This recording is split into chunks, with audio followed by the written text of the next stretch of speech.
سورہ ناس، سورۃ الناس کا تعارف، مقام نزول۔ سورۃ الناس زیادہ صحیح قول کے مطابق مدنی ہے۔ آیات، کلمات اور حروف کی تعداد: اس سورت میں 1 رکوع، 6 آیتیں، 20 کلمات اور 79 حروف ہیں۔ الناس نام رکھنے کی وجہ: عربی میں انسانوں کو الناس کہتے ہیں اور اس سورت کی پہلی آیت میں یہ لفظ موجود ہے، اس مناسبت سے اسے سورۃ الناس کہتے ہیں۔ سورۃ الناس کے مضامین: اس سورہ مبارکہ میں ان جنات اور انسانوں سے اللہ تعالیٰ کی پناہ مانگنے کی تعلیم دی گئی ہے جو لوگوں کے دلوں میں وسوسے ڈالتے ہیں۔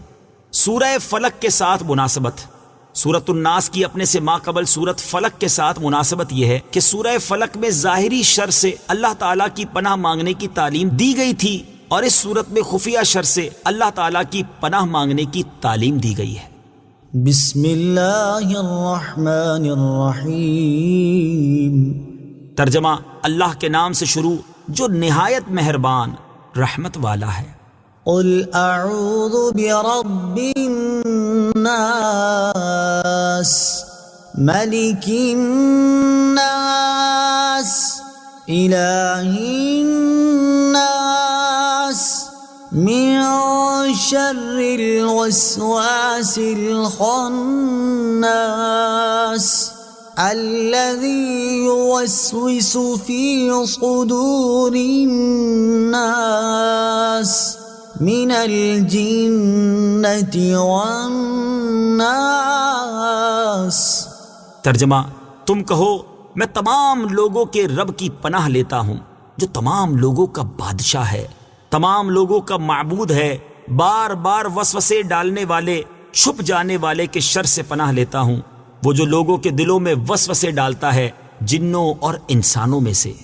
قل اعوذ برب الناس، تم کہو میں تمام لوگوں کے رب کی پناہ لیتا ہوں۔ تفسیر صراط الجنان میں ہے اللہ تعالیٰ ساری مخلوق کا رب ہے، مگر چونکہ انسان اشرف المخلوقات ہے اس لیے ان کا خصوصیت سے ذکر فرمایا۔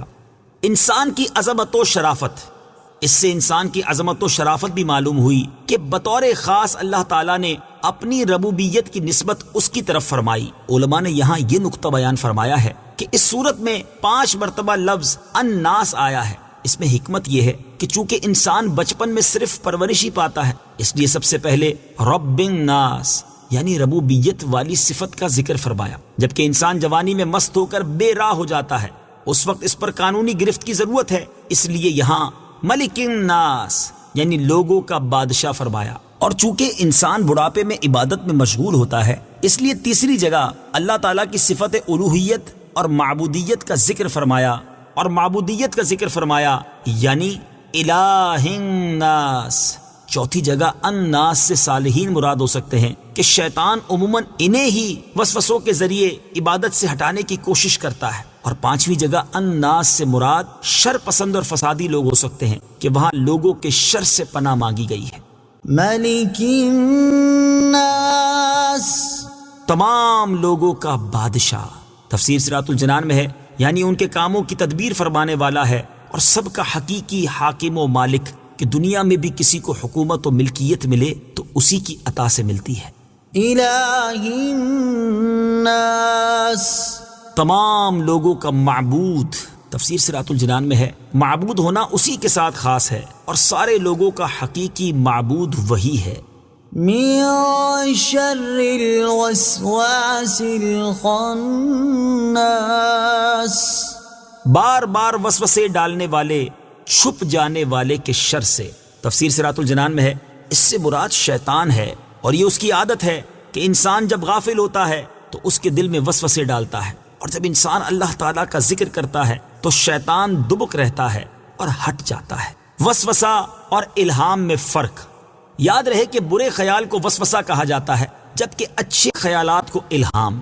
وسوسہ شیطان کی طرف سے ہے، لہٰذا اس پر لا حول پڑھنی چاہیے، اور الہام فرشتے کے ذریعے اللہ تعالیٰ کی طرف سے ہوتا ہے، اس لیے اس پر اللہ تعالیٰ کا شکر کرنا چاہیے۔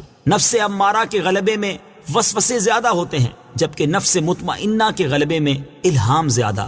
شیطان ہمارا ایسا دشمن ہے جو ہمیں نظر نہیں آتا، یعنی وہ ہمیں دیکھتا ہے اور ہم اسے نہیں دیکھتے، لہٰذا اس طاقت والے رب عز و جل کی پناہ مانگو جو اسے دیکھتا ہے اور وہ رب عز و جل کو نہیں دیکھتا، کبھی دشمن سے کبھی رب عز و جل کی پناہ مانگو۔ الذي يوسوس في صدور الناس، وہ جو لوگوں کے دلوں میں وسوسے ڈالتے ہیں، یعنی شیطان زبان و آواز سے نہیں بہکاتا بلکہ براہ راست دل میں اثر ڈالتا ہے، بری چیز کو اچھی کر دکھاتا ہے، خود دشمن ہے مگر دوستی کے لباس میں آتا ہے، پھر جیسا انسان ہو ویسا ہی اسے وسوسہ ڈالتا ہے۔ من الجنة والناس، جنوں اور انسانوں میں سے۔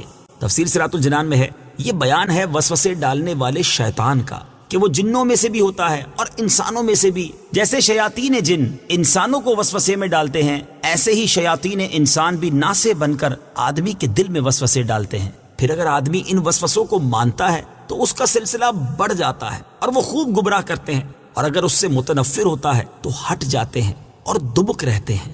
جنوں اور انسانوں کے شیاطین سے پناہ مانگے۔